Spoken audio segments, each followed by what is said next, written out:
Coming up on episode 119 of Creative Writing, I'm talking about how to boost your sales on Amazon.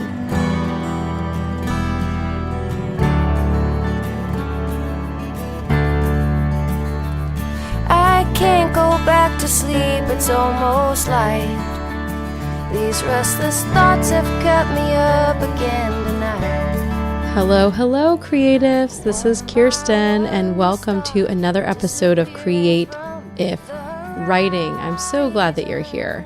This is a special place for writers, bloggers, and creatives who want to build an online platform without being smarmy, which basically means we're using smart marketing techniques, but not being sleazy or gross about them. So this week we're going to be talking with Kevin Tumlinson, or I did talk with Kevin Tumlinson. You're going to hear from Kevin Tumlinson, who is from Draft to Digital and the Wordslinger podcast.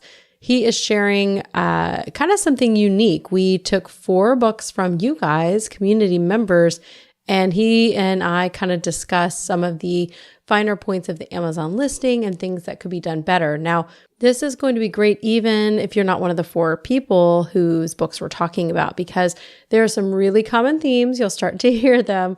And I'm sharing in the show notes kind of the themes and also putting in the images of the covers and how the sales pages look on Amazon, so that if you want to learn how you can increase your sales rank and boost your sales on Amazon, you can do that. And I think this will be so incredibly helpful for you. Plus, I've got some great tools and things that we mentioned as we talked. It's a long episode and but I think it's going to be really, really helpful. And this is kind of been, I guess, a season of me talking about books. I talk a lot about social media and email. So if you're looking back through the archives, there are tons of resources about that. But if you are going to publish a book on Amazon, this is going to be an episode you need to listen to. So the show notes are going to be at creativewriting.com/119. So you can actually see the book covers of the books we're talking about and hear more.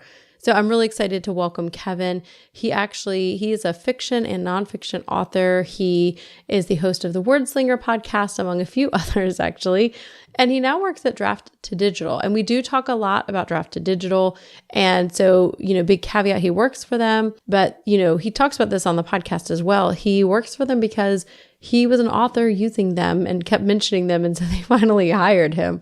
And I actually use Draft to Digital, which, just to clarify, we talk a little bit about this, but there's so much confusion. Draft to Digital, and it's draft, the number 2, digital, is not a paid service necessarily. They actually have a ton of free tools that you can use, and we'll talk about those. And in episode 118, I actually shared some of the free tools I've been using, and they're free templates, which are amazing, and their converter to change your Word doc into a MOBI file or an EPUB file. Those are some of the tools that I use. So I do have a referral link for that. And that just, I get money if you do use their paid services, which is basically distribution to all the different platforms. And as of last week, they now distribute to Amazon. So basically what that means is if you want to upload your book to Draft to Digital, do all the free tools and all that, then you can push the books out and say, publish to these places, and choose all the places you want to go without having to go into Amazon and then go to Kobo and then go to Nook and then go out to iBooks and all those other places. Draft to Digital, you just do it with a click and they do it for you, and then take a percentage of the sales that you make. So it's kind of one of those things where you have to decide, is it worth saving all the time and headache of the formatting and all the different things you have to do going to each of those platforms just to have D2D do it for you or not.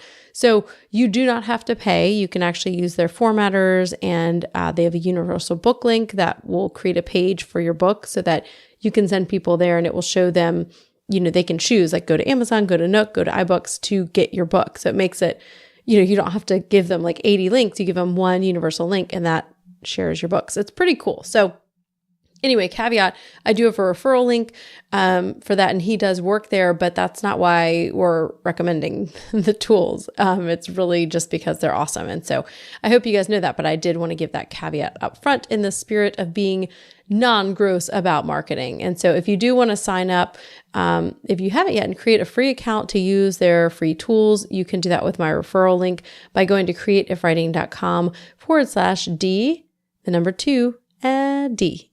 So D to D. So let's dive into this interview, and then I'll have some announcements and other things on the flip side. Here it comes again. There's a chill in the air, and everywhere you can feel the summer die. On today's episode, I'm so excited to bring back Kevin Tumlinson from the Wordslinger podcast, and really just from Kevin Tumlinson as an author and Draft to Digital. How are you today, Kevin? I'm good. I'm very Wordslinger and Draft to Digital today. This is a day for that. Perfect. Well, I'm really glad to have you here. You are also in episode 86. So if people want to hear more from you after this episode or go back and listen again, you can do that. This time I remember to look it up. Sometimes I'm like, you were on one of the episodes. I know. I do that too. Google it, everybody. Yeah. You'll hear me sort of introduce the idea that I'm about to tell you what episode you were on, and then I'll kind of stall and I'm really typing and looking. Yeah, podcaster secrets, you guys. That's what's really happening. Yep, that's you hear it. this. And then you can edit it out later. No one will know. But I'm really excited to have you here. We are going to talk. We're going to do some kind of consultations, which is something that you've started doing for people. But we had some of my community members submit books that are on Amazon, kind of what the sales are, what they hoped they would be. And we're going to look at the covers, descriptions, categories, and things like that, which I'm super excited about. And then I think we're going to end talking about some of the cool things that are happening at Draft to Digital, because if you don't know, there's a lot of things that are happening.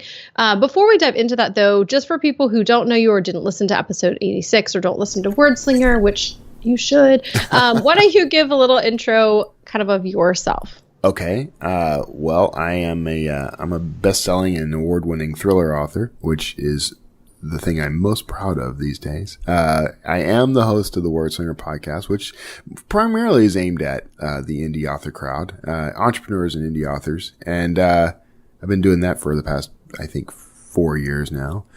5, coming up on 5. And I am the director of marketing for Draft to Digital, which is kind of hands down the best indie author resource out there, frankly. It is, especially with the updates that we're going to talk about later, Yeah. but some of the free tools. And I think people don't really get that, that it's not just. It's hard to believe.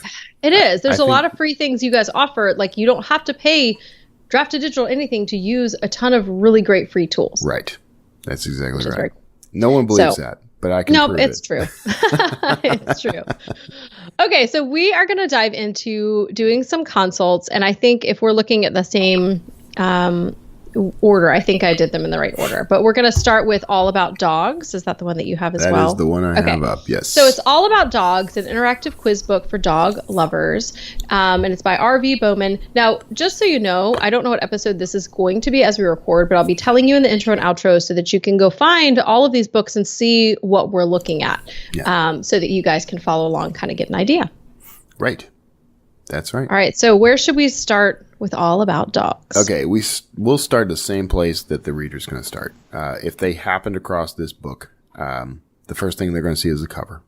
So, looking at the cover, there's absolutely nothing wrong with the cover in terms of aesthetics. Okay. So I want everyone to feel good about that right up top. But, in the notes from the author, they asked for feedback on, not just keywords and category, but on the cover itself. And they point out, and I think and I didn't check like the gender of everybody. It's a she. This is Roseanne. Okay. So I don't want to use the wrong pronouns or anything, but she does mention, and I wanted to read it because it hit a note with me. It says that the cover is different than others in the same category, but honestly, I don't really like the other covers. So that is important. You got to like your cover, right? Yeah. Equally important is the cover has to fit the expectations of that reader for that category. I think this probably does. I mean, because, and to describe it, there's a dog. He's kind of a sad looking dog, really. Yes, he does look a little bit. He's a little cute. bit of both. He's very cute, but he looks a little sad. But I think, one key thing I would do is kind of play around with that image. As cute as the dog is, I think, and I like the sort of, starkness of it, you know, in a way, like it's a minimalist kind of cover. Yeah, there's a lot of kind of white space, like there's Right. sort of a grayish background, but nothing else really that you Right. see in the cover, but the dog. Some things that can be done with covers like this, though, that will make them stand out more. And I agree. I looked at other covers in this category and found that they vary wildly, honestly.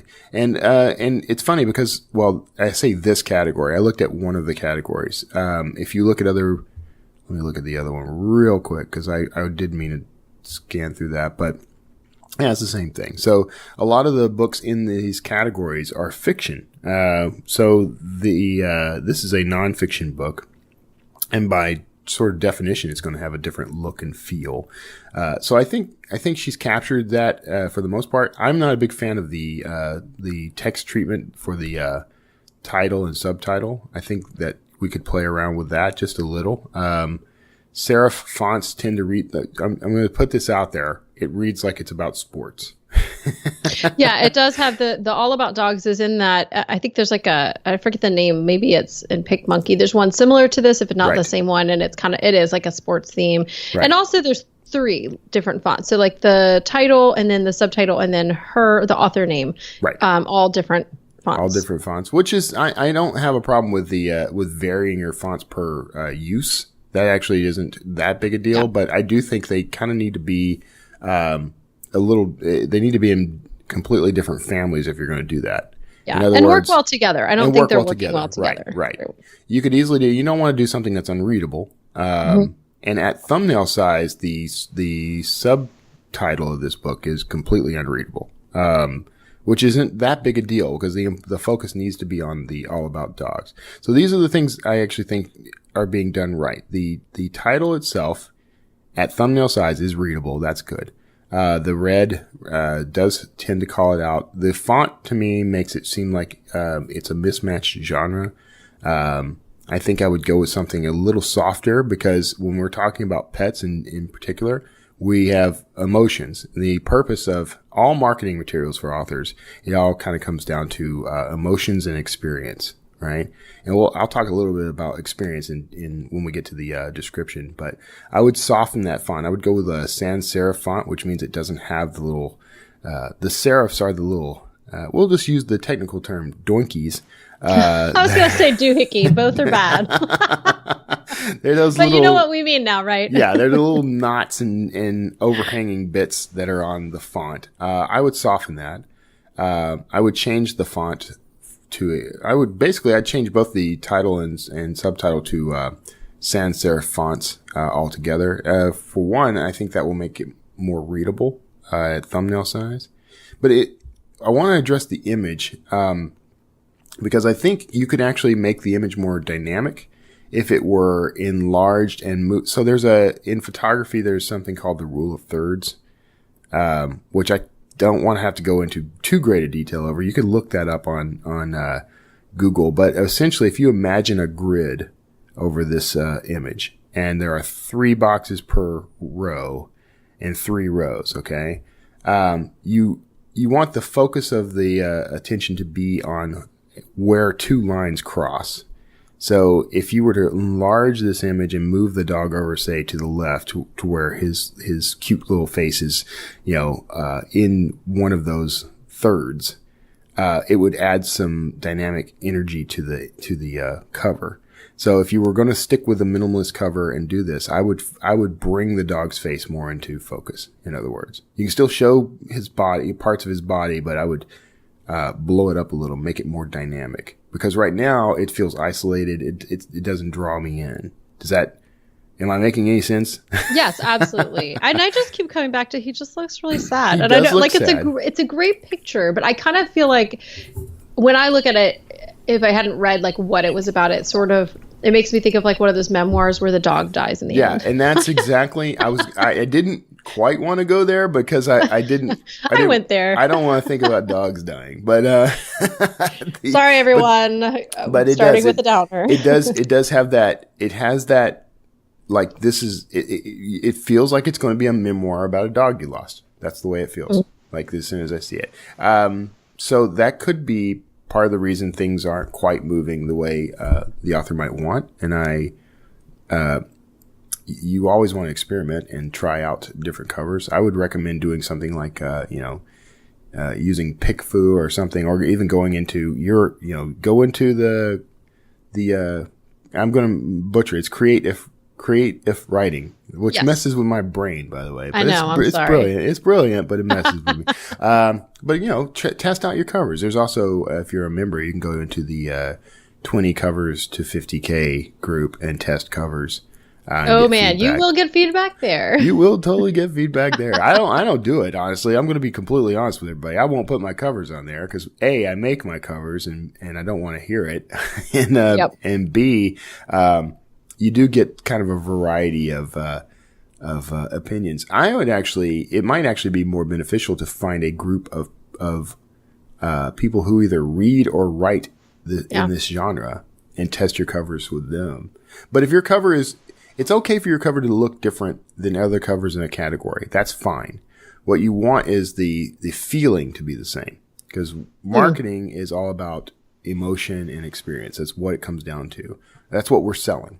So play around with the font there. Play around with the image. If you're going to use the same image, I would just blow it up and move it a little. But I would look for a dog that looks happy. Look for a dog that's playing with a ball, or look for something that evokes that positive emotion in the reader. I've got one question for you about this. I was just looking at it and it made me wonder, because it's all about dogs, an interactive quiz book for dog lovers, and I don't quite know what that means. I get a little more in the description, but I wanted to look inside and I can't. So is that something that the author has to enable, or is there like an issue of why? I think they actually mentioned that in their notes, and I don't see it now. But the problem there is, I think because of the format of the book, it was going to be difficult for them to do the look inside. And I think you can turn that off. Because you can say how much of the book is available for a preview, right? 10%, 20% or whatever. And I think that's how you control that. So in this, it is difficult. You might consider putting some content in the front of the book. Maybe it's just a write of sort of a short essay of, not an essay, but an introduction that talks about what the book is and how it's going to work, and maybe has some little screen caps of the workbook all filled out kind of thing. Not to give away content, but to just give the person checking this out something to look at so they know what they're getting into, and that might help quite a bit. Well, and I went and looked at the format. It says this is an interactive quiz book, so that's why I don't have a look inside feature. Right. Because of the formatting, it looks really weird. But then I'm wondering, I understand that the formatting does look a little weird when you do the look inside. It's a little different than it would be on your Kindle. But if it's looking weird there, does that mean it's going to look weird on Kindle? I just kind of wonder. In my experience, it does. If it looks weird on the preview, it means that it's probably going to look weird on the device. And I think if we scroll down, there was somebody who actually asked about that in the comments, saying that they have an old original Kindle, so they loaded this book on the PC app. Okay. And that was how they looked at it. And that's, that's going to limit, frankly, that's going to limit the number of people who are going to be interested in the book. I mean, they're first of all, if they can't look inside, some readers won't pick it up because they don't know what to expect. So you got to sort of feed into their expectations a little. But if people are picking it up and they're unable to look at it the way it's intended to be looked at on the device of their choice, then that's a problem. They'll start reporting it as a quality issue to Amazon, and that will eventually ding your sales. So, if you're having formatting issues, you might want to look into maybe hiring a formatter, which is kind of pricey, can get a little pricey. But the automated format tools that are out there, and even Draft Digital's tools, may not be adequate for what you're trying to do. So you might want to look into having a professional.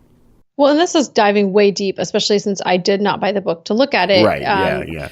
But I wonder, Kindle, in my experience, because I don't use the Kindle Fire, I'm using I just had to get a new one. I had the original, and my kids crushed it like a couple weeks ago, so I bought a new one. But it's still kind of, the black and white, like it has a touch screen, but I feel like this would be super clunky to do anything interactive on it. So I kind of wonder, again, not having seen the inside, but as someone who's looking at it, I don't think I would buy it because I would assume it would look weird because my Kindle, I just know even photos look weird on it because I'm in the old Kindle. Like I wonder if. Well, and the trigger there is going to be the word interactive, right? So if you know your Kindle, and like I do everything on the Kindle app, so it's probably fine on the Kindle app. That's true. And I just wonder if that would hold me back from buying it if I were interested as the interactive because my Kindle, but I wonder if it was a book all about dog breeds or things like that, like some of the things she talks about in the description, she could have a free companion course or something digital where some of those interactive features would be not a big pain like to do because there's so many online tools. So that, I don't know, but if that's a reason people aren't buying, that might be good. If she's gone through the energy and effort to create an entire interactive quiz in this thing, then there's probably more than enough material to do a sort of an alternate version of this book. With just, the same way they'll do, for example, Think and Grow Rich has a companion that is really just, it's like a 365-day quotes from the book, right? Things like that. You could probably do a 30, if you didn't have enough for 365, you could probably do 30, like 30 daily facts about dogs or, whatever, something along those lines. And that would be geared towards the segment of the audience that can't do the interactive portion of this. And you could even mention it in the description. You can talk about your other books in your description. So I would play it up and tell people to check that out. Yeah. And it depends probably how much formatting, like you're saying, because I was looking, it's 109 pages. If every single bit of the whole thing is interactive and she's built it, like, just ignore us because you're not going to want to do that probably. Right. Yeah. But I also might never buy it because I can't look inside and I don't know what an interactive quiz book would look like on Kindle. So I'm kind of like, nope. So that turns me off from just as a Kindle reader, I wouldn't buy it. The other thing that I would recommend, and this is going to sound like I'm recommending it because I'm with Drafted Digital, but because it's on Kindle Unlimited and available for free, I'm pretty sure this is a KDP Select title. I don't see the benefit of doing this on a page reads basis, right? Like, if it's an interactive quiz, presumably you're going to be moving around in the book. It's probably, and again, caveat here, I haven't read the book. So, but the chances are, that KDP may not be the best choice for this. And I think you could probably leverage going wide with this book and get a little bit more out of your experience. Interactive plays very well on Apple iBooks, for example. So you might consider just, broadening the scope of this just a little. Once you get past your 90-day term on KDP, maybe look at going wide with this to test it out. I noticed that they also have All About Cats, so there's a opportunity to kind of experiment here without necessarily losing KDP dollars altogether. So yeah, that's what I would recommend because I don't see how this is. Honestly, I don't see how this book would play well with page reads based on just what I know about it at this point. But I want to talk about the description because I think there's some opportunity here. First of all, the first thing I would recommend is to do a little bit of formatting. So I had mentioned this a little earlier, but the purpose of a book description is not to tell people what the book is about as much as to tell them the experience they're going to have when they read the book. Okay. And that's universal. That's both fiction and nonfiction. It doesn't matter what type of book you're producing. You want the reader to know when I'm done with this book, I will have had this experience. I will have learned these facts. Right. In nonfiction, you want to kind of give them a preview of the facts they're going to learn, the skill they're going to learn, or, the history, a little bit of the history they're going to learn, not in detail, but just say, in this case for dogs, are they going to learn, how to train dogs? Are they going to learn, how to keep your dog from peeing on the carpet, learn how to keep your dog from begging? I don't know that that's what this book is, but, I think that there's an opportunity to play up some of the elements that are already in this description. The description is very brief, which is fine. You don't want it to be too long. But I think she's got some room to go just a bit longer. She does something that I recommend a lot of people do, which is start with a quote. If you don't have a dynamic tagline to fall back on, I generally like to go tagline, quote, body copy when I write these things. And just some background here, by the way. I do on referral only, and maybe I'll take some people if they approach me nicely from this group. But I write book descriptions for some New York Times bestsellers on a regular basis. So this is kind of in my wheelhouse.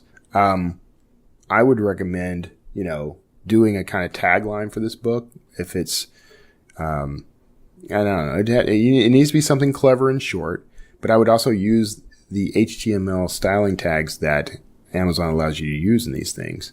So I almost always use an H2 tag. I know this is going to go over some people's heads, and I don't want to get too deep, but basically you can tell Amazon when this thing goes live, it needs to look, this font needs to be big and bold, and you can do these things. And there's a little tutorial on how to use those tags and which tags you can use when you're doing your book description. But if you can't figure that out, it's worth your time to find somebody who understands HTML enough to do this, because you can actually get a lot more traction out of because right now it's just very plain, right? Yeah. When I look at it, it's a glob of text on the page, and there's nothing that attracts my eye beyond the price, which is completely under Amazon's control. So you'd want to expand on that just a little.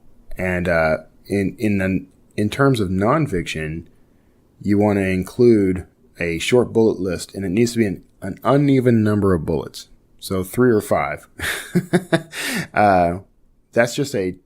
That's a psychology thing. We react better to uneven numbers. We pay more attention. It's just a weird little fact about humanity. But if you'll put 3 or 5 bullets that say, you can start it by saying, in this book you'll learn, and then 3 bullets about, things they're going to learn by going through this quiz, or 5 bullets about what they're going to learn through this quiz. That is a little more enticing. I would start with a big, bold headline of some kind, and she could use this quote. Just put an H2 tag around this entire quote, and run with that. Because at that point, what you've got is up top is the title, big and bold. People kind of scroll past that because we already know the title. We see it on the cover. They see the price, and then they just see gray text. All right. So there's nothing to entice them to read on and learn what they're going to get out of this. And it's always about what is the reader going to get out of it. If you can keep that in mind when you're writing this, like, here's what you get out of it. Here's what if it's fantasy, here's the adventure you're going to go on. If it's, a nonfiction book about dogs, here's what you're going to learn about dogs. It's going to make your life better. And that's how you need to think of these things. Well, and there's a great tool I'll link to in the show notes. Dave over at Kindlepreneur has a free formatting thing where you can write your book description, say what you want all the tags to be. So if you really don't like doing HTML, they will do it for you. And then you copy and paste, it's just a little generator, which is great. So I've been using that, and it's made a big difference. Yeah. In the visuals, because you need, I heard someone describe it and this goes for blog posts. This goes for any emails, even. You need sort of speed bumps that stop your eye. And I thought that really stuck with me hearing that term. I think of them as, more like waypoints, right? Or, that's nicer. You mile markers, right? So if you're out and you've, decided I'm going to start jogging, it's a lot, and rather than trying to run 26 miles at one time, you do things in sprints, right? So I used to do this when I first started. I don't run anymore. I need to do it. But, I would say, okay, there's a telephone pole up there. If I can run to get to that pole, then I can relax, and then I can just walk to the next pole. It's the same way when we're reading stuff like this. If there's nothing but a big, huge block of text, it's intimidating. It's we don't want to do it. We'll do anything to avoid it, actually. So, that's one of the reasons why Amazon has that whole read more, read less button there. Because they are shortening that description, and they want to show you on this page right now, it's like, see the best books of the month. And then the also bots appear right after that, So all that information is what Amazon wants you to see. In order for your reader to click that read more button, we need to give them a reason to do it. So we want them to be excited by the opening lines. And think of it like a tweet, although they're expanding the number of characters now. But, you only have a very short amount of time and space to catch the reader's attention. So use those top, it's like 6 lines. Use those to their fullest, man. I mean, make it big and bold, and state the adventure the reader's going to go on in that space. Yeah, that's great advice. Well, and I think a lot as we move to the next book, I think some of the things we're saying are going to kind of carry over from book to book, which is nice. So we can refer back to remember what we said about this. So the next one we're looking at is Homestead Cooking with Carol. Bountiful Make-Ahead Meals. And this is by Carol J. Alexander. And so again, if you guys are following along and want to actually look and see what we're seeing, you can find the link to this in the show notes. Yes. And I want to start off by saying this is probably one of my favorite covers of the bunch. And that doesn't mean I don't want to make anyone feel bad or anything, but this is a beautiful cover. I think it does exactly what the author intended. It's, the thing so the title itself, Homestead, makes me think of a country kitchen kind of thing. And that's exactly the imagery that this author chose, or their cover designer chose. I think that the title is great in terms of the text treatment, font treatment. What I would probably do is take the author's name out of that banner there and move it elsewhere and make it a little bigger or quite a bit bigger. Because, well, for one thing, cooking is a very human activity, and readers are humans, and they want to interact with other humans. If you don't have the author's name kind of present on something like this, first of all, I'm a big fan of making the author's name present and readable, no matter who you are. I just think that's a good idea. Humans react to humans, and we want to be human. But if you do it this way, there's nothing wrong with it, but it does kind of make this look like it's a catalog rather than a book, right? I just got this Pottery Barn catalog, and the theme this month is Homestead. So I would, and since the book is actually Cooking with Carol, Homestead Cooking with Carol, definitely make the author name much bigger.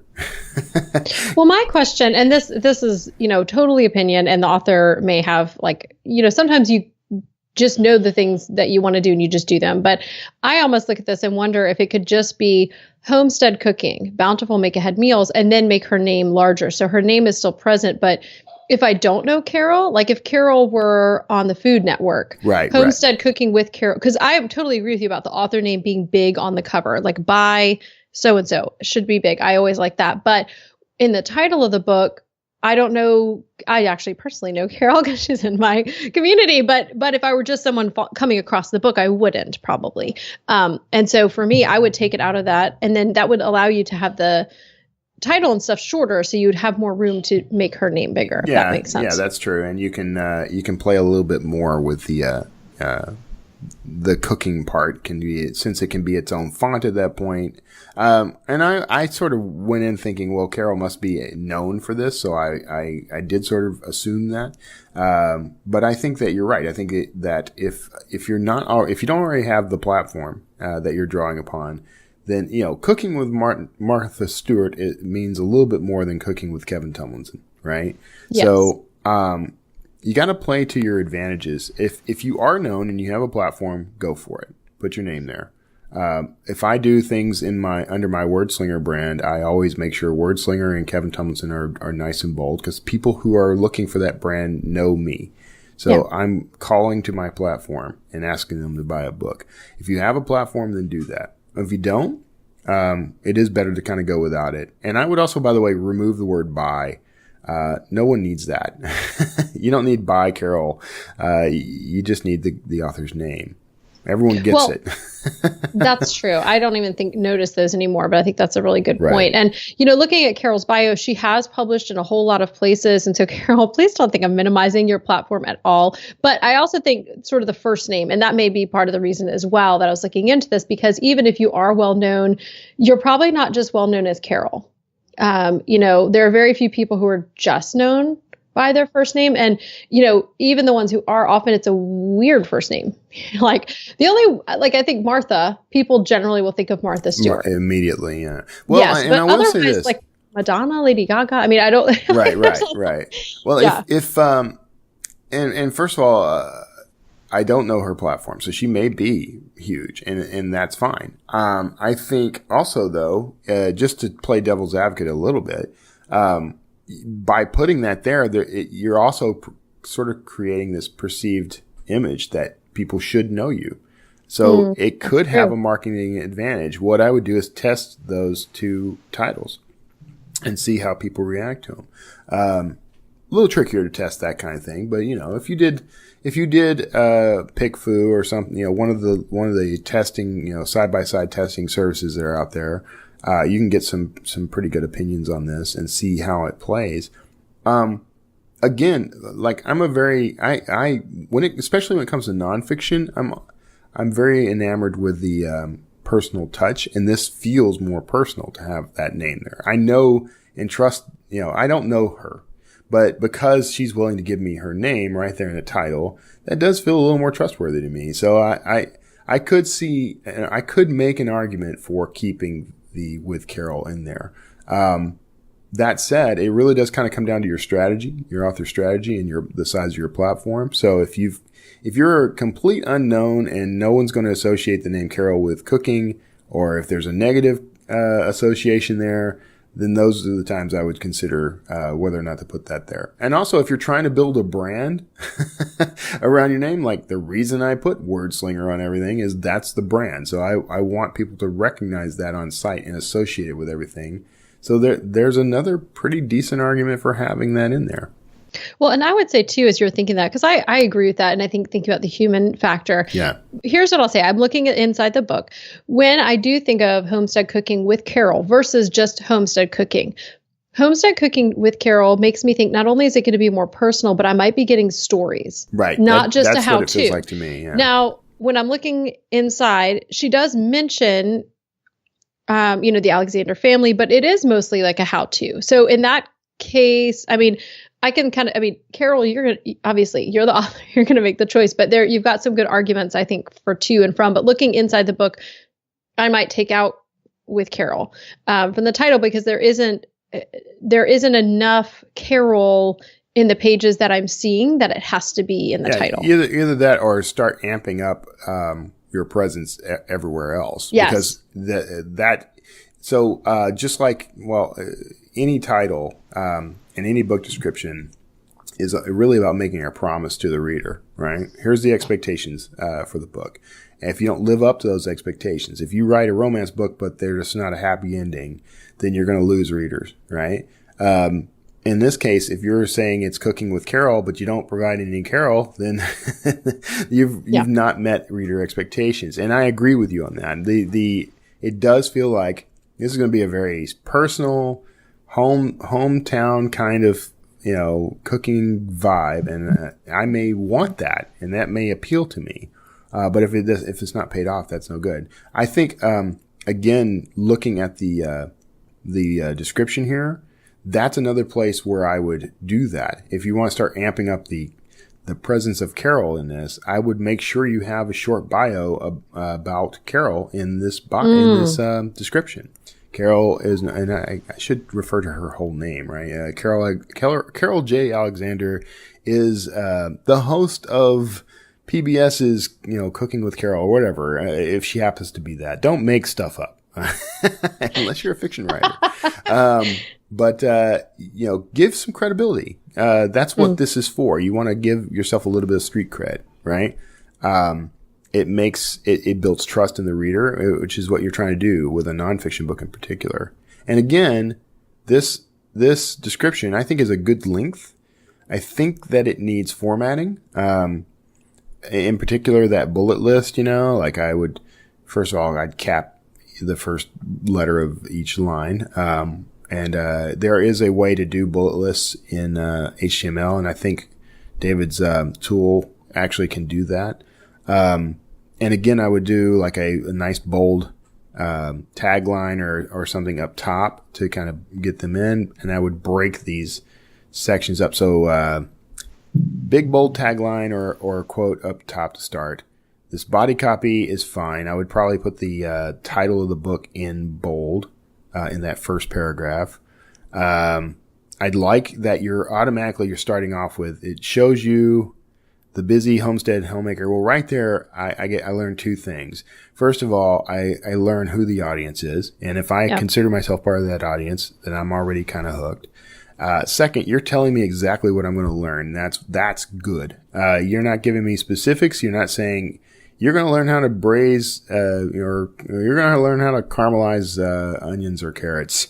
By the way, caramelized carrots are delicious. Yes. But, yes. And then the 5 steps after that, you're just saying you're going to learn these techniques. You're going to learn this stuff. This is the experience you're going to have.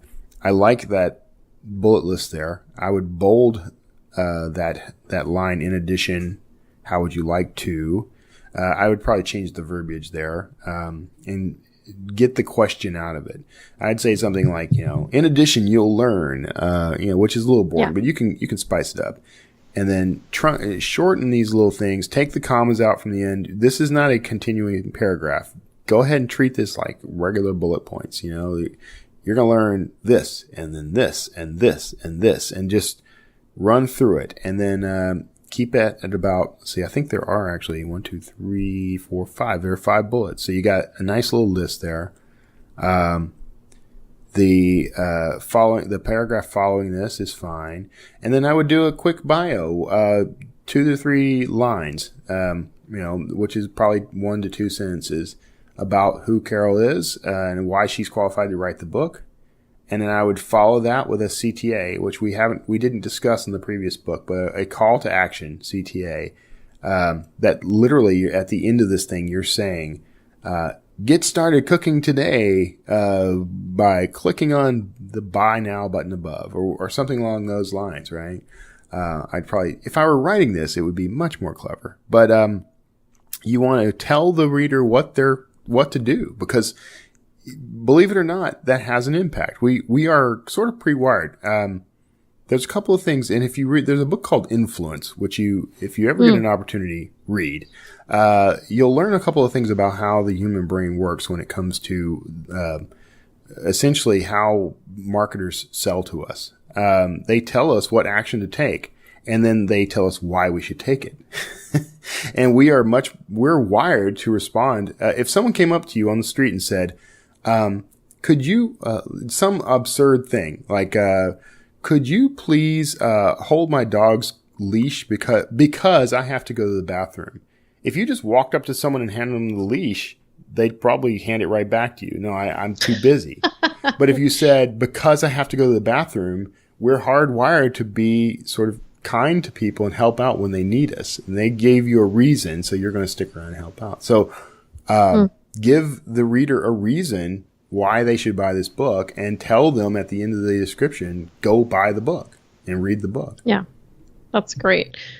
Well, should we skip to, I think we have time for 2 more. The next one is 40 Days of Faith and Fitness, a devotional journal. And by the way, I don't know how you guys are feeling, but this is really informative and helpful for me. So I hope you guys are taking frantic notes. Helpful. No, it definitely is. And I should just point this out too, because I'm going to leave links, but if you're listening way in the future, I will take a screenshot also of the cover, so that way, if it changes, you guys can see specifically what we were talking about. Because maybe you're like, that's not the cover at all. Well, I'll try to remember to do screenshots for you guys. So, okay, we've got 40 Days of Faith and Fitness, a devotional journal by Marsha Apsley. Right. Okay. Again, we'll start with the cover. Actually, no. This time I want to start with the title. I like the 40 Days of Faith and Fitness for a couple of reasons. First, there's alliteration, which I'm always a big fan of alliteration. The 40, faith, fitness, that all has the same phonetic sound, right? So it's a comfortable title to say. Where I kind of get lost is after the colon, which it's a devotional journal, right? There's a complete. I had a what they call I had a record scratch moment when I hit that part because my brain won't let me understand it.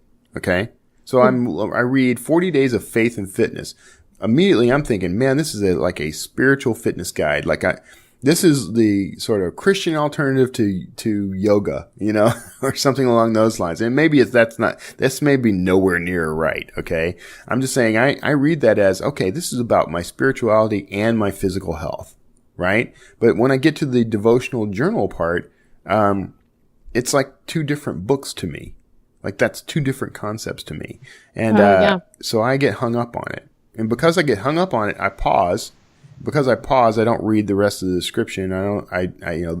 If I was attracted by the cover, which I'll get to in just a second, but I am attracted to the cover, enough to click through. And because the cover has just the title and then that a devotional journal is very tiny there, so I don't notice it, right?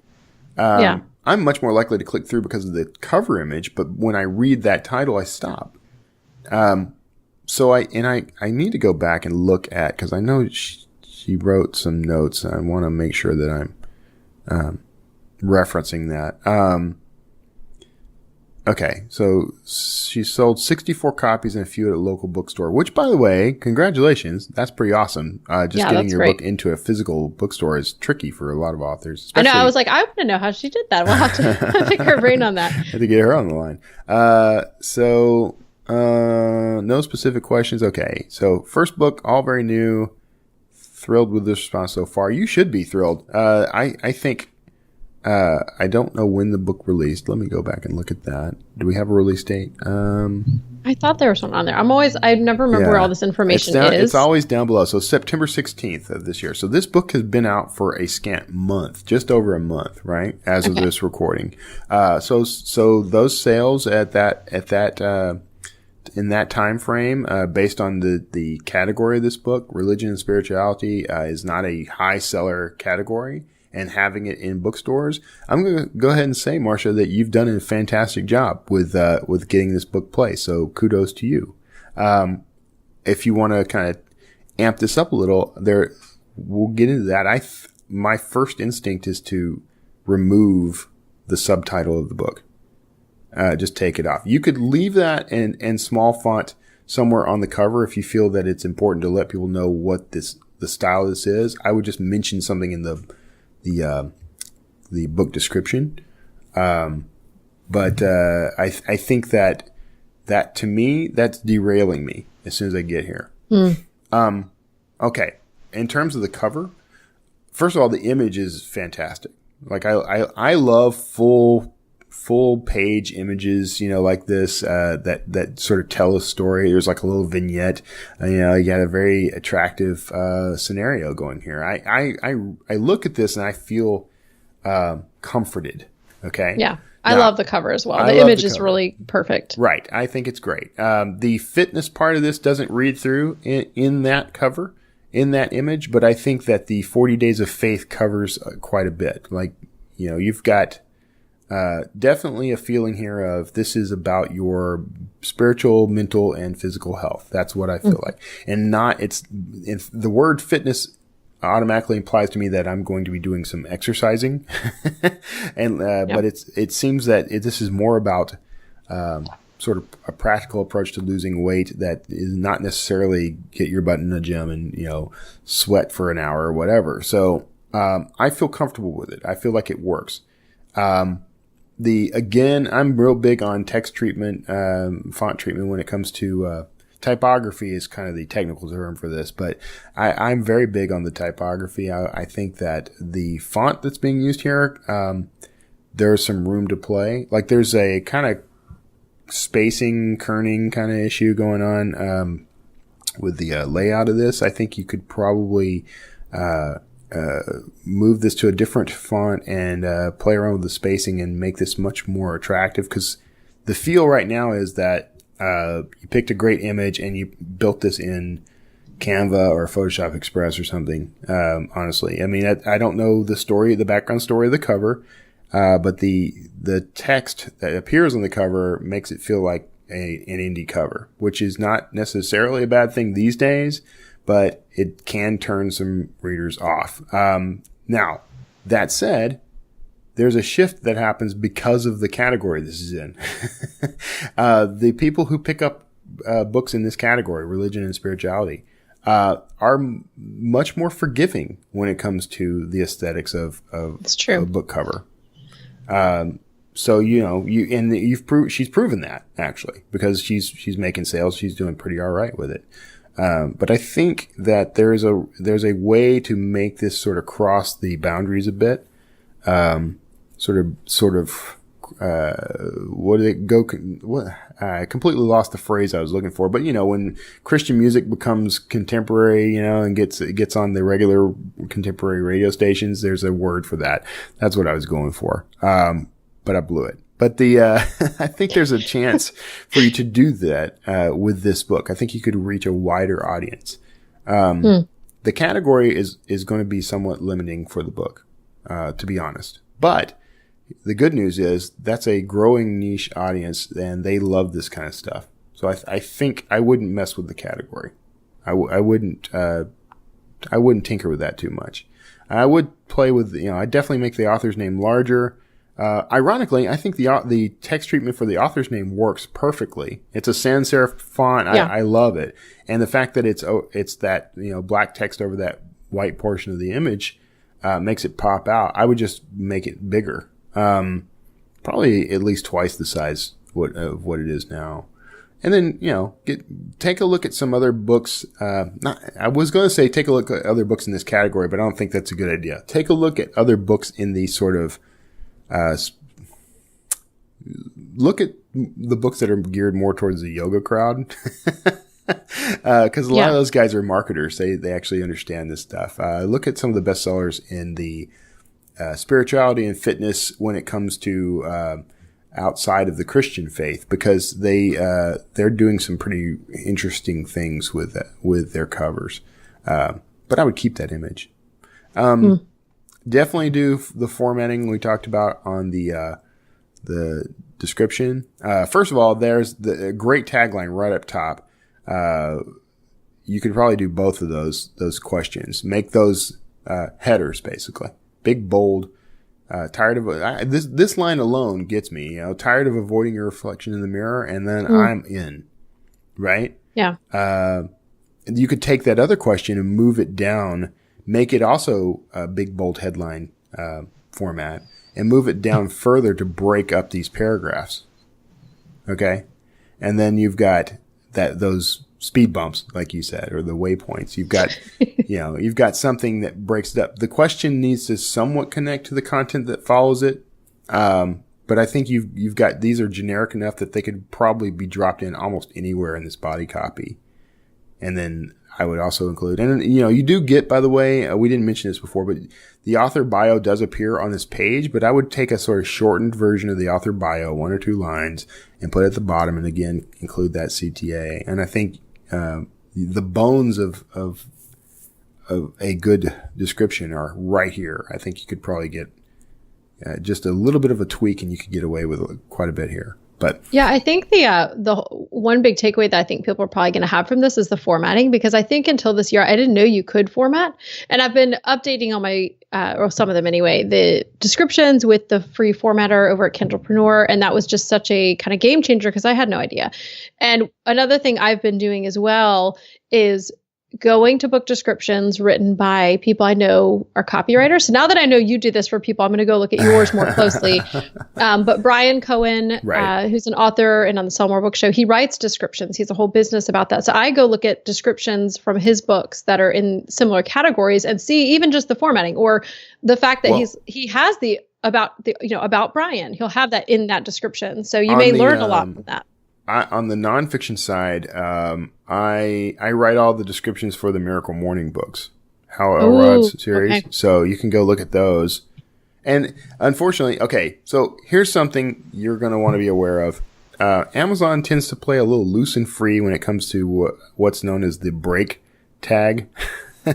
And sometimes it requires you to have it, and then sometimes if you include it, it includes a big gap in spaces. So I'm kind of struggling to figure out a way to work around that, but for the most part, if you see it, you should not have big, huge gaps between the paragraphs of your books. Yes, but bigger ones than what you see here. But there is, I know exactly what you're talking about. The first time I used, I think the generator, it did that. Like my description was like really long with these big like blocks of white space. So I had to go back in and fix that. You just have to remove those. You have to play around. And unfortunately, the thing that sucks is you don't know when it's going to happen. It's very inconsistent. So that's nothing you should really have to worry about too much. But if you post your description, or if you see one, like I've got a couple, I think there are a couple of the Miracle Morning books that have big, huge gaps between the paragraphs. But if you see that, it's really just about removing that tag. And if you're using a formatter like Dave's, you can, David's, not Dave's. He doesn't like being called Dave. If you use his formatter, you can actually, adjust that, I think, right there. So, just know that. Just know that that's a possibility that you might have to update it. Yes. Question for you. Yes. Because I had an idea when you were talking about your not problem, but what stopped you in the title. And I kind of looked inside the book to see, what is it? Which again, that's a really important reason to have that look inside enabled. What if it were something like 40 Days of Faith, a companion devotional for your fitness journey? I think that would work fine. Yeah. I mean, would that kind of take away the issue that you're like, because I'm with you, like, I think this is going to be a devotional plus a workout. Right. That's exactly how I would think of it. And, I think that may be kind of the target of it. So, but the devotional journal makes me. I get that there's probably the concept there is probably that as you're going through all this, you can write down your experiences and how you're feeling and the results you're getting and that sort of thing. But I think I think what you're suggesting would probably work, have the same effect without making someone like me stop, because if I'm looking at this book, I'm probably thinking in terms of the fitness side of it more than anything, right? Yeah. And so the two ideas, especially since they're right next to each other in the title, they don't connect for me. So well, and it's also in one of the categories like health, fitness, and dieting, and so those people might, if they don't look inside. One more thing I want to suggest, and then we can go on to the last one. And this is something I've been doing a lot, is optimizing my nonfiction books. So when I look inside this one, you can't really make a journal on Kindle. Right? Because you can't write on it. That's the printed version. And she does talk about the printed version in here and make a note. But what I might even suggest, and I've started doing this when I know I'm going to have a print version, is I duplicate whatever document, if I'm in Word or Pages, whatever I'm using, those are the two I usually use. I will make a duplicate copy and I'll name one Kindle and I'll name one for print. And then I will, like she has in here written down kind of in the book, like, use a journal now, or you could buy the book, which is fine once, but it's kind of, she also says there's going to be a blank page, which there isn't in the Kindle version. So you would take out things like that, but you also, maybe you could have a free thing that people could sign up for your email list if they get the free workbook. And so that's a way you can grow your list. And I actually have had great success with growing my list through my book Email Lists Made Easy, where I have a free companion workbook that, and use the link. This is my other tip, is use like a short link, like a bit.ly, or if you have pretty links on your site, because that way, if you ever change the workbook, you don't have to go reformat your Kindle, actually manuscript. So those are two quick suggestions that might be helpful as well. Yeah, I would recommend that. Like, you should always take that stuff out of the Kindle version, or the ebook version in general, because that screws with formatting. So if you've got that page that has a bunch of lines, blank lines where people can make their notes. Ironically, though, I recently started doing this with, I have a book that I think it's Psycho-Cybernetics, and he's got little sections at the end of each chapter where you would make notes. And I'm actually going in and using the notes function on the Kindle app to fill in the questions. So I like that. You could suggest that, but then you get into the whole mess of you've got to explain to certain readers, especially the elderly readers who don't know how to do that stuff. You've got to explain it all, and then you're going to have to support it. So it is, I think, better to have something they can print out at home. Yeah. And using it to get people on your mailing list, that's just smart. That's a smart Yeah, idea. I love, I'm all about email, so I like that. Yeah. Okay, so for our last book, we're going to look at Creating Success at Home, your guide to redefining home, conquering clutter, taking back time, boosting your energy, and overcoming decorating fears by Sharon Hines. Okay. That is a lot of subtitle, first off. And I think there's nothing really wrong with having this sort of long descriptive subtitle, but I would take a look at how to crack that down just a bit because, first of all, one of the side effects of having a subtitle that long is that it's pushing the book description and everything else way down the page. If you happen to be looking at this on a mobile device, the rest of the page is essentially non-existent because of this. So, maybe just put that as the sort of opening header of the book description rather than the subtitle of the book. That might take care of it. And then choose something else. I think, let's see, out of this, let's take a look. Oh gosh, I hit a button. Let's see. Redefining home, conquering clutter, taking back time. I mean, you're giving them, these are all the one thing I do like about this is these are all the points that I would want to see in the book description about what you're going to learn by, here's what you're going to take out of this book. So they do get that right off, which is kind of cool.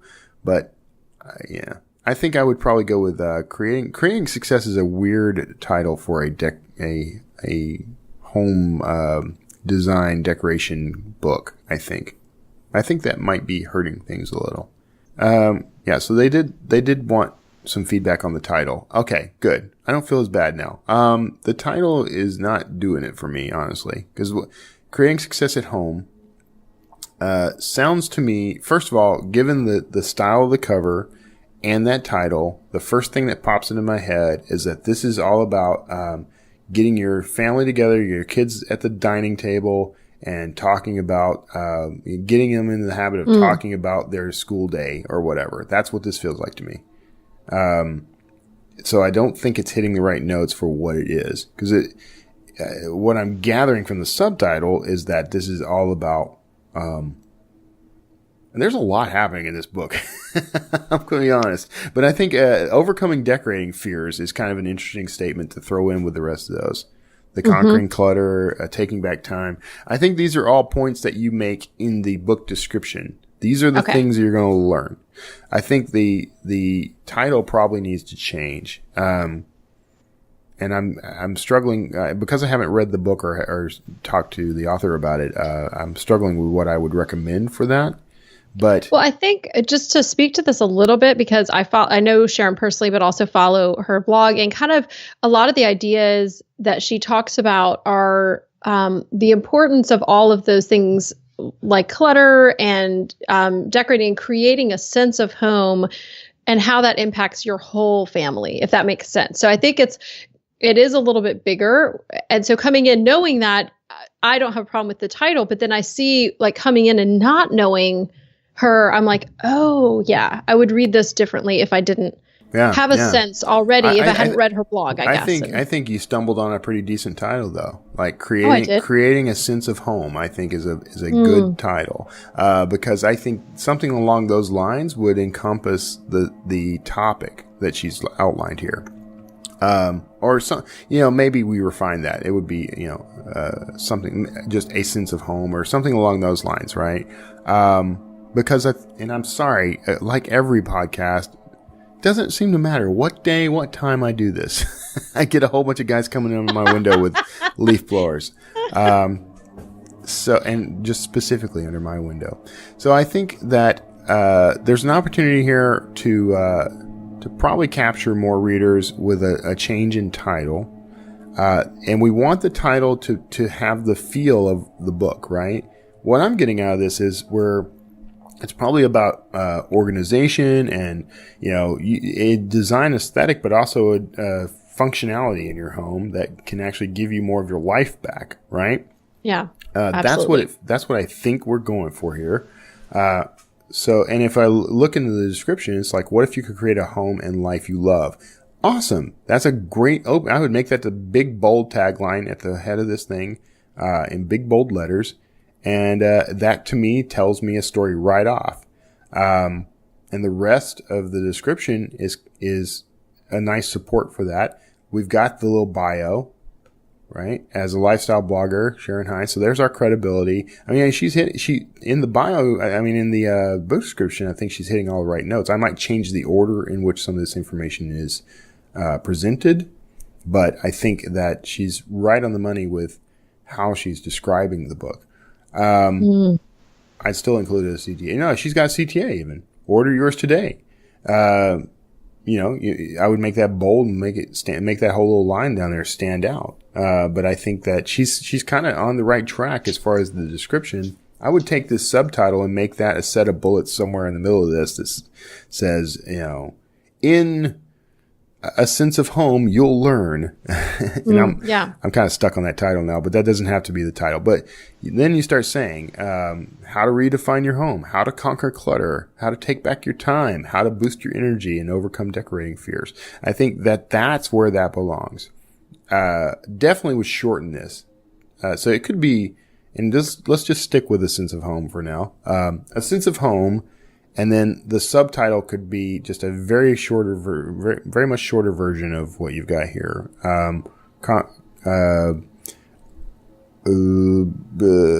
Maybe it's something along the lines of making your life run better at home, something along those. I am much better when I'm actually typing this stuff. Well, and also, I feel like these are things where Sharon, who knows all, this is her wheelhouse, she probably already has the words. She probably does, when it's your book, I think sometimes just hearing somebody give you this bouncing off point, you've got the words. So, right. It's fine that you don't have them. Yeah. So, and I would recommend, the cover, there's a couple of things that pop into my head when I see this cover. First, it looks like one of the free, magazine style, what do they call it? Pamphlets that they give you when you sign up for AARP or something, right? I mean, it's, which I have not done, but it looks like the kind of thing you get when you go in and you signed up for insurance, and they're going to hand you this program that's a point by point guide on how to organize your life in case you die. Not quite as morbid as that, but it feels like a brochure. Okay. And I think the things that are making it feel like a brochure, the color treatment for the font, the text and the title and all that, I think adds to that. The image, the way the image is being treated for the cover itself, I think everything's just kind of tacked in there, right? So I think we've got some room to play here. I would soften this a lot.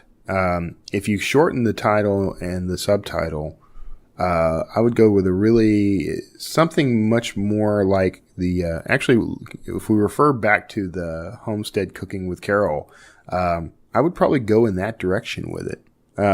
Get some imagery on this cover that's much more about, if the focus is things like organizing, maybe you could do sort of a staggered grid of some really cool looking organizing tools, a well organized minimalist closet with, some nice, decorative items around, that sort of thing. Something that is very warm and welcoming. That's the other thing, by the way. The image, along with the text treatment, it's very cold. And, which is the opposite of all the content in the book, right? For sure. That's probably the thing that's triggering me most, is that when I think of home, when I want to think about home, it's a warm environment, right? It's comfortable. We're thinking cardigan sweaters and big plush furniture and a fireplace and, play with that imagery. What the idea here is to attract the reader who wants to make their home run better, who wants to have a better life, right? More energy, overcome their decorating fears. I mean, I don't see, the image that's used here is got a hint of that sort of thing, but because it's so stark white and you've got these cool tone colors in the rest of the text treatment, it all reads very sterile and cold to me. It's it's hospital colors, it's not home colors. I keep thinking of the 40 Days of Faith cover and how something like that might be a good bouncing off point because full cover. Yeah. And that one's so warm. It's got a steaming cup of, I don't know why I feel like it's tea, not coffee. Don't ask me why, but there's like a book open. Yeah. I don't know. There's like a warmth to it that I think you're totally right. And Sharon is very warm and her whole sort of, not ideology is the wrong word, but that's kind of what I mean. Like what's in the pages is all about the warmth and finding that comfort of home. So I think this feedback will be, really useful because if it's not conveying that, what I know is inside the pages, then I mean, think about it. If you look at this cover, the only color other than that aqua or teal, sort of bluish teal color is the bowl of fruit. Right? So my eye goes directly to that bowl of fruit and I miss all the other important stuff on the cover. Okay? But if the whole thing felt warm and had like those hints of a well-designed home, you would at the very least I'd get that sort of psychic vibe of what the book is going to provide for me. And again, we're back to the experience, right? So if I'm combing through, first of all, I would never have clicked on the thumbnail of the cover because at thumbnail size, that bowl of fruit completely disappears. It's a speck. It's a few pixels.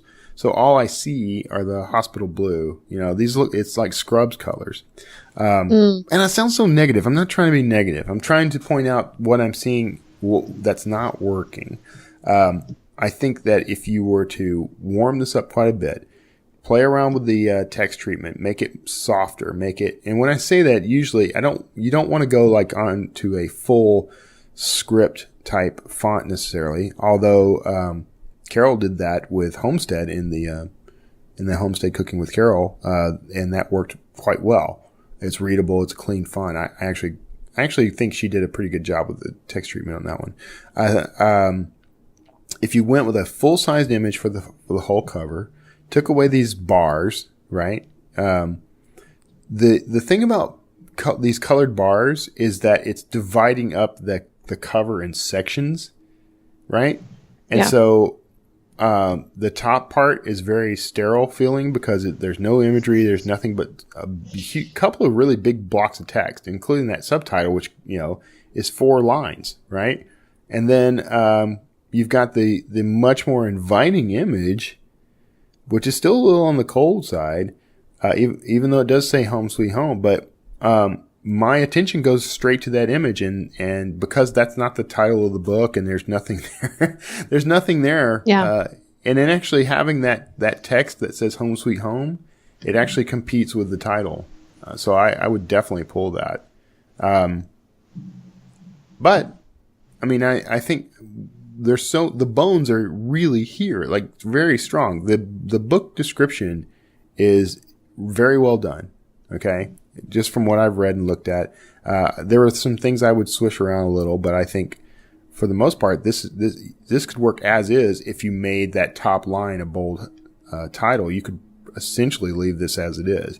I would probably still do a little bit of formatting throughout, but the very first things I would do, I would really work on the title. I would really work on the title and subtitle. I'd probably try to eliminate the subtitle altogether, or rather, I would eliminate the one that's there and try to come up with something that encapsulates the essence of the book and the experience that the reader's going to have in, 3 to 4 words if you can.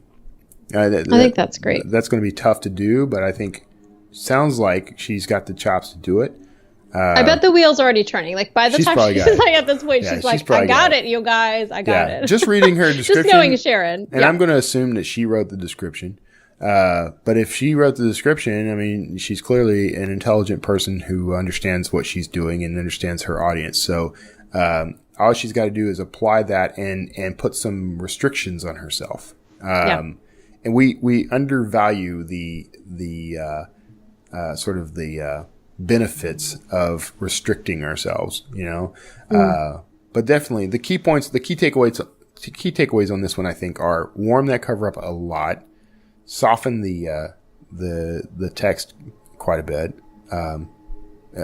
come up with a new title, and come up with a much shorter subtitle. And I hate telling people come up with a new title, but I think creating success at home doesn't do what she's trying to do. I don't think that it tells the story she's trying to tell. It really feels like you're having an after school moment with your kid, and it doesn't feel like it has anything at all to do with decorating or organizing or any of the thing, you know, decluttering. It doesn't feel like that to me. So I think she's probably losing out on the audience there. And since it's in home improvement and design as its primary category, and let me look at the other categories. So we're in cleaning, caretaking, and relocating, which I did not even know was a category, but she's in that twice. I might consider, by the way, so number 969 in self-help motivational. That's actually pretty good, because there's a lot of competition in that category. I would consider removing this second one, the cleaning, caretaking, and relocating under how-to and home improvements. I think that's in the book version. Like, there's one for Kindle, print. One for book. Yeah, maybe that's why. Okay, so maybe that's what it is. Yeah. Okay. So that's fine. It irritates me that Amazon doubles up like that, but I agree. I actually just got the KD Spy tool and have spent, which I'll link to in the show notes and tell you guys about in a longer post. But you can kind of check the competition in categories, how much money people are making, which has been phenomenal. But I will tell you, I have spent way too much time on Kindle researching categories. But it's pretty amazing. So if you're trying to really leverage categories, I would highly recommend. It's like a $47 tool, which is, or maybe less. I don't remember. So she's got in her, according to her bio, she's sold 20,000 copies of this book. So that's nothing to sneeze at. So if that's working for you, you know, you don't necessarily have to listen to me, but, I feel like you've got an opportunity here to really amp things up. And she lives here in Houston. I should say hello sometime. Yes. So, that's my advice, but advice is as good as what you paid for it. So, well, I love all of this, and I feel like there are so many good takeaways. I think in the show notes, what I'll do is actually take some of the big sweeping things that we touched on with every single one, and then also have some screenshots and some links for you guys to check out, because with the links, you may already find an updated book by the time you hear this. And maybe I can put side by sides, but I loved hearing this, and I really appreciate, I feel like we kind of just got to like pick your brain and got some really great insights. So thank you. And I know this will mean a lot to the authors who submitted, and we had time. We didn't have time for all of them that people submitted, but it was great to get through 4 of these. And before we go, I did want to touch on briefly just some of the tools that really, if we could even just do like a few highlights of tools that people might be missing out on Draft to Digital if they're not aware. Yeah. So first of all, I'm looking through, I believe everybody that we talked about is actually in Kindle Unlimited. Maybe not this one. I think Homestead Cooking with Carol is not. So congratulations, Carol, on being wide. But so one of the key things that we offer is distribution to a ton of other retailers worldwide. So you might consider that. But even if you don't, it's not a requirement in order to use all those free tools. You don't have to distribute through us at all. You can use all the free tools, and they include some stuff that's going to be very helpful to you in terms of KDP as well as everyone else. So we have our free ebook templates now. These are new. We always had ebook conversion. So you just upload your manuscript as like a Word file or an RTF file. Most people do a Word file. We can actually automatically convert that to both a EPUB, which is used by everyone other than Amazon, and a Mobi file, which is used by Amazon. And they are I'm going to step out of my role as Draft to Digital's Director of Marketing for 2 seconds. And here I am as Kevin Tomlinson, word slinger, published author, This is the best ebook conversion tool in the world, bar none. I loved it before I started working with the guys. I will love it until the day I die. It's the cleanest and it is the best. Some people like to do their own ebook conversions. They're specific about how they want things done. That is fine. You can do that, no problem. If you just want to be able to have a beautiful ebook that's got nice formatting, that works on all the devices without problems, this free tool is the way to go. It is basically, if you're familiar with Vellum, we do what Vellum does, but we don't charge you $200 for the software, and you can use it in a browser. You don't have to have a Mac. So you can use it in any browser. I did it I was at Disney World a couple of weeks ago, for a day, and I was in line for the new Avatar ride, Flight of Passage, 2.5 hours. I wrote a short story and built a cover in Canva. I was testing, built a cover in Canva, took it through our ebook layout, and I didn't hit publish because I want to edit the story, but I got all the way to publishing with a beautiful ebook. Could have just hit publish and gone and started making money on it. So you can do it from any browser. And because we've updated that, we updated our print layout. So you can get a print ready PDF that you can take to CreateSpace or Ingram Spark or any of the publish on demand services, any service really that does your book printing for you. You get all the different trim sizes that are available in the industry. I tend to go with the 5x8, but you can go with whatever you want.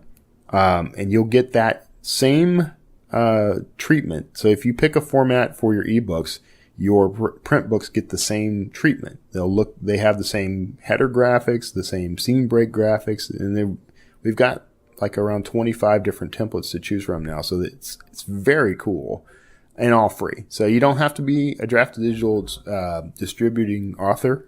You can do this without doing that. We would prefer that you were, but we understand. I mean, we only make money if you distribute through us. So, but we're happy to keep these tools up there because we're also very dedicated to the indie author community, as authors ourselves. One of our founders is an author. I'm an author. So we understand, we get it. Those two tools are there. You've got universal book links, which is we could do a whole show on. I'm happy to just chat about any of these anytime if someone wants to reach out to me anytime. And you're in the group. You're in the group. Yeah. So people can tag you in there, Kevin Tomlinson, and ask you questions. I don't want to turn your group into a whole, like, let's talk about Draft to Digital thing. But if someone asks me a specific question, I will answer the question. So, well, and I don't think that's like, I have invited you in there. I feel like people need to always use the best choices for them. But I feel like you say that as well. Like, it does not feel like, even as we're talking about these tools, like, it does not feel like this is a giant sales pitch. You're really happy with Draft to Digital, but you used them before you worked there. So it's not that's how I got the gig. I was talking about them on my show. I had interviewed Dan Wood.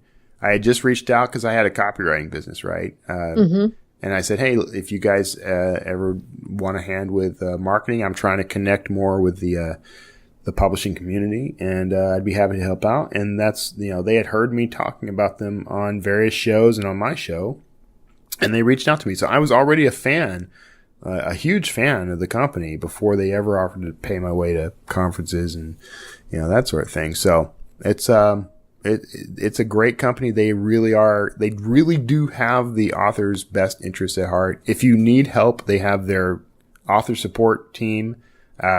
You can call them on the phone or you can email them, but you get a real live human sitting in Oklahoma City who speaks perfect English, who writes perfect English, and that he or she will help solve your problem.